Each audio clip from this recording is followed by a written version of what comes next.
Hello and welcome to another Edexcel iGCSE Computer Science question.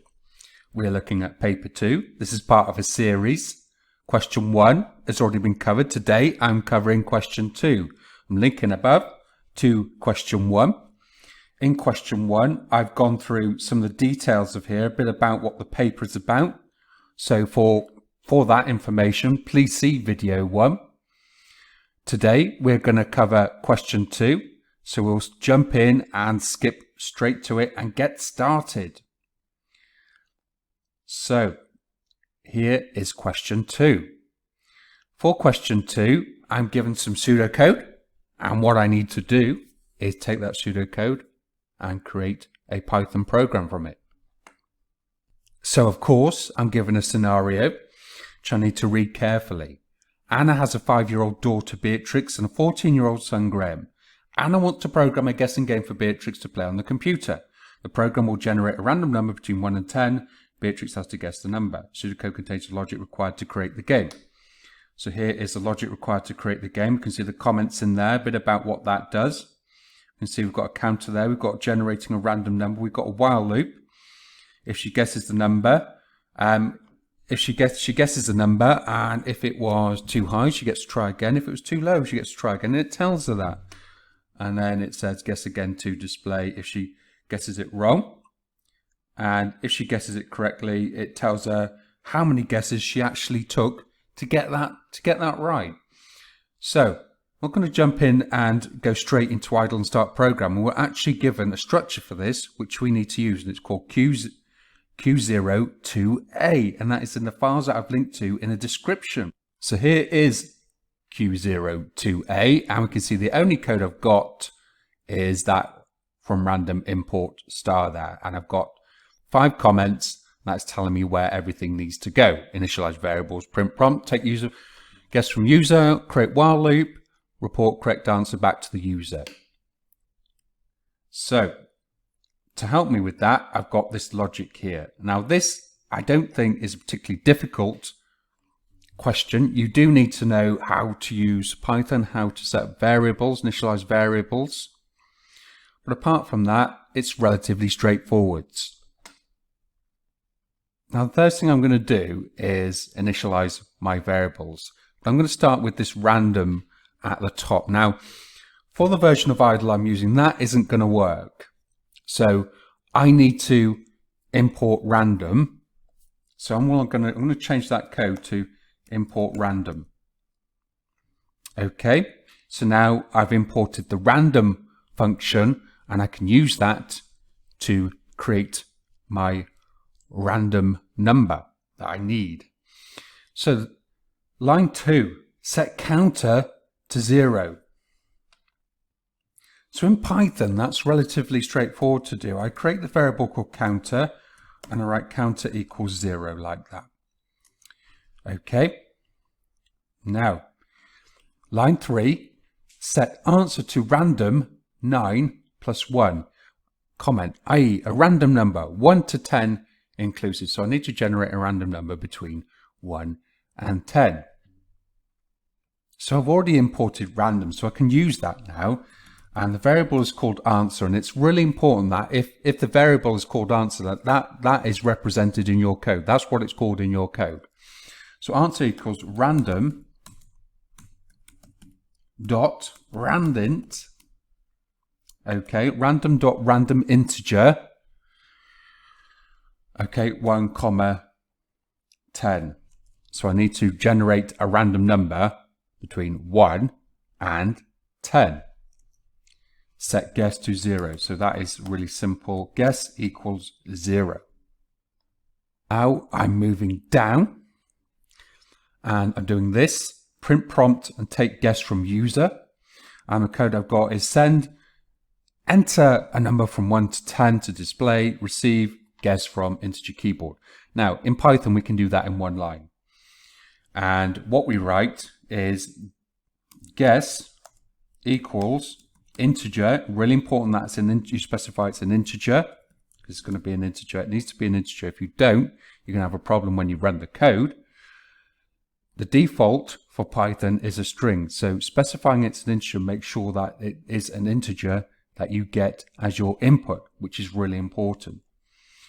Okay, I'm going to say enter a number from, and I'm copying exactly that sentence.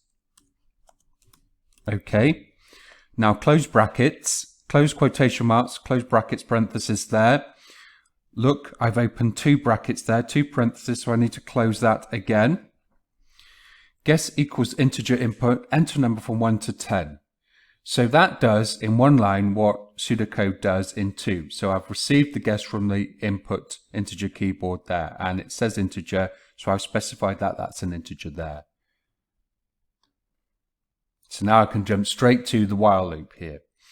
And it says while guess is not equal to, remember this means not equal to here. So while guess is not equal to answer, do. So I need to create a while loop. Okay, so I simply type while guess. Make sure you spell it correctly. Make sure you don't put capital G in. Make sure it looks exactly like the rest of the guesses all the way through. Otherwise, you're going to have a problem. Now, in Python, not equal to is like that. Okay, exclamation mark equal to. Answer, again, spelling the variable correctly. And we don't have a do. We just put a colon there in Python. Okay, line 12. Set counter to counter plus 1. So to do that, I write my variable counter. Counter equals counter plus 1. Okay, and now the conditional, the if, line 13, if guess is greater than answer, colon, we don't put then. It's the difference between pseudocode and Python. We don't have a then, we have a colon. And the code says, I'm just going to move that out of the way, send guess was too high, try again to display. So remember in Python, I need to do a print. Guess was too, so it does say actually, just deleting that, I need to put the guess in there. Guess, comma, so that's going to print whatever guess was, comma, always the comma there to add more to this print line. And was too high, try again. Was too high, try again. Okay, and I'm copying that exactly like that. So capital T, try again. Okay. Line 15, go back because I need to do the else. I need to de-indent that. Else always has a colon in Python. Line 16, send guess and was too low, try again. So I'm going to copy that line of code there. I'm just going to copy that because I pretty much want the same code, but I need to change that to too low there. Okay. If you can do copying and pasting like that, it is worth doing because it makes sure you get things right and it saves you time. So I'm just going to do that to save myself a bit of time. So end if, which we don't write in Python. Send guess again, line 18, send guess again to display. Okay, so look at the indentation there. That is on the same line as that if and else, so print. Okay. Guess again. Colon. I'm putting a space in there so that the guess is there. It just looks a bit better with that space in there. To display receive guess from integer keyboard. Now, what I can do with this is just put that in one line of code. So guess equals int, okay, input, like that, guess again.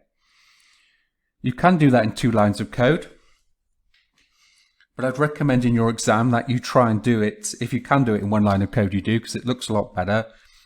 Just looks like, looks a little bit more professional, looks like you know what you're talking about, and it will impress the examiner more. You can code more efficiently, which is what we need to be doing for those grade 8s and 7s, 8s and 9s, we need to be looking at making the code not only work, but a bit more efficient. Okay, so receive guess from integer keyboard, end while, which I don't need to write there. And final line of code, line 23, report the correct answer to the user and indicate numbers of guess. Send, you guessed and guess in and counter guesses to display. So that isn't as complicated as it looks. It's just a print line. So write print, okay, you guessed, comma, okay, guess, sorry, did that the wrong way round, you guessed, there the comma, guess, like that, putting spaces in there just to make the sentence look a bit better, counter, comma, always with the commas when you're going to add different contents of the variables to your printout there, you need to put a comma in to create the sentence, and I've missed the comma there, so I need to put that back in there. And guesses. Spell it correctly. Okay. Now, pretty much done that. Do not add any other functionality. As I say to all my classes, don't be tempted to think, oh, I could do this, I could print that off, I could make a really great sentence here. You're not going to gain any extra marks for going above and beyond. So you don't have the time for that. All I want to do now is save that as Q02A finished and run it to check that it does work. Okay, so I'm going to save that, Q02A finished, like that, and now I'm going to run it. So I'm just going to test it out. Enter a number between 1 and 10. I got it straight away. You guessed 1 in 0 just as. I'm just going to try it again just to see. Let's try it again. Guess was too low, try again. So I need to go higher than that. Guess was too low, try again. 6. Too low, try again. 7. 8. It was 8, and I got it in 4 guesses. So the program actually works there. Okay, and that is me finished with 10 marks there. Question 2b. Anne has written a program to help Graham with his calculations for his science lessons. Open Q02B in the code editor. Use the code to answer these questions. State the value of distance when the program finishes. So here is Q02B, and we've got some code there. I've got some variables initialized. While time's less than 4, new speed equals initial speed plus time times acceleration. Distance equals 0.5 times time times brackets, new speed plus initial speed. That's going to be important later. Time equals time plus 1. So I need the value of distance. So what I'm going to do is just simply go to here. It's just 1 mark, this question. I just want to output the value of distance. So I'm going to print distance there and make sure you spell it correctly. Okay. I don't need to trace this through. I just want to output what distance is. It's only 1 mark. Okay. So I'm going to save that. So I need to save that. And I'm going to run that. And it tells me that distance is 24.0. So that is my answer. I'm going to type it. So when the program finishes, when the program is run, the value is 24.0. 2. Give one reason why there are brackets around new speed plus initial speed. Now, if you think about in maths, we think about bid mass, we do the brackets first. So the answer is there are brackets around new speed and initial speed because due to bid mass, so brackets first, indices, division, multiplication, addition and subtraction, due to bid mass, this calculation is done first. Okay, that's the answer to that question. Number 3, state the data type of the variable distance. Justify your answer. So let's look at distance. distance there. Now if you remember when we printed distance, it contained a decimal point. So the data type for distance is a float or real. Okay, floating point, real. It isn't an integer. And the reason we know that is because it printed distance with a decimal point. So it printed out distance with a decimal point. So that's how I know that that is a real. Number 4. State the value of distance when acceleration is 2.75, 1 mark. So it's quite easy to do this. If I change acceleration there from 2 to 2.75 and I run that, and obviously I need to save that, then the value is 27.375, which is my answer. So my answer there is 27.375. So I changed the contents of the variable to 2.75, and that's my answer for number 4. Question C. Anna has written a program that manipulates text. Open Q02C in the code editor. Use the code to answer these questions. 1. So this is Q02C here. Number 1, identify a line number where the code includes a relational operator. So I'm looking for these lines of code there, equals, equals, equals, equals. So I need to find the line number. So I'm simply just going to go down and count them, each line at a time. So it's 1, 2, 3, 4, 5, 6, 7, 8. So I'm going to go with line 8 there. So relational operators is where I see equals, equals, or greater than or less than symbol. That's what's called a relational operator there. 2. Identify a line number where a variable is set to a numeric value entered by a user. So I need to look for an integer input. I can see one here. Start position equals integer input. So that's lines 14 or 15. So I'm going to choose line 14 there as my answer.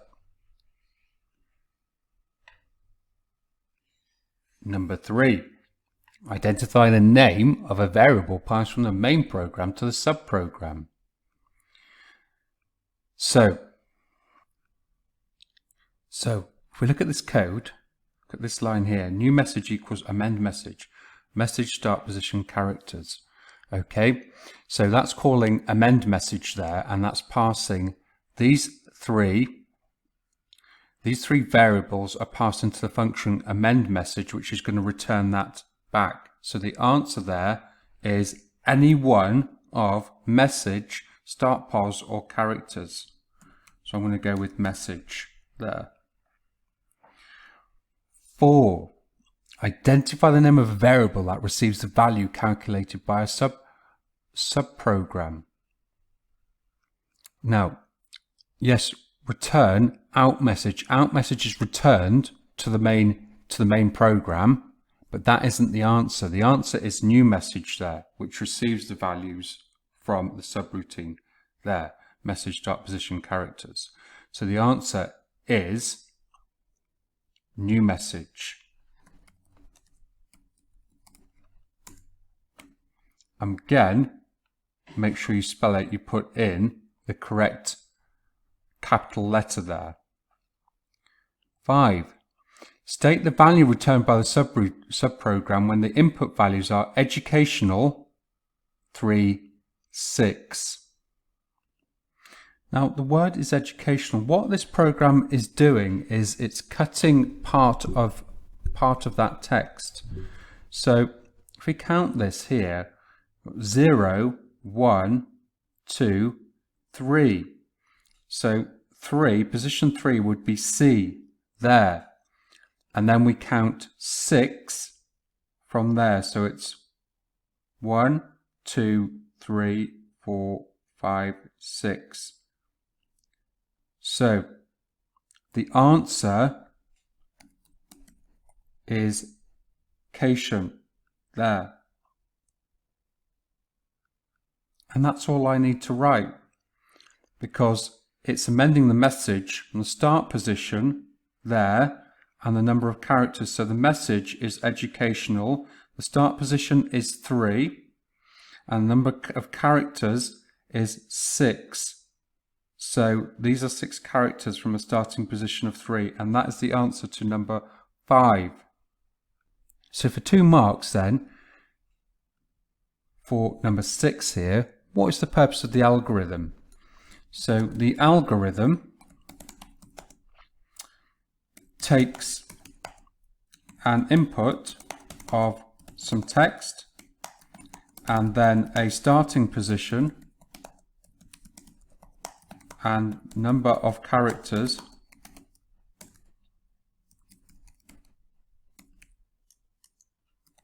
and crops the input text. Sorry, typo there, and crops the input text accordingly. So it's cropping it from position. So example, educational, 3, 6 would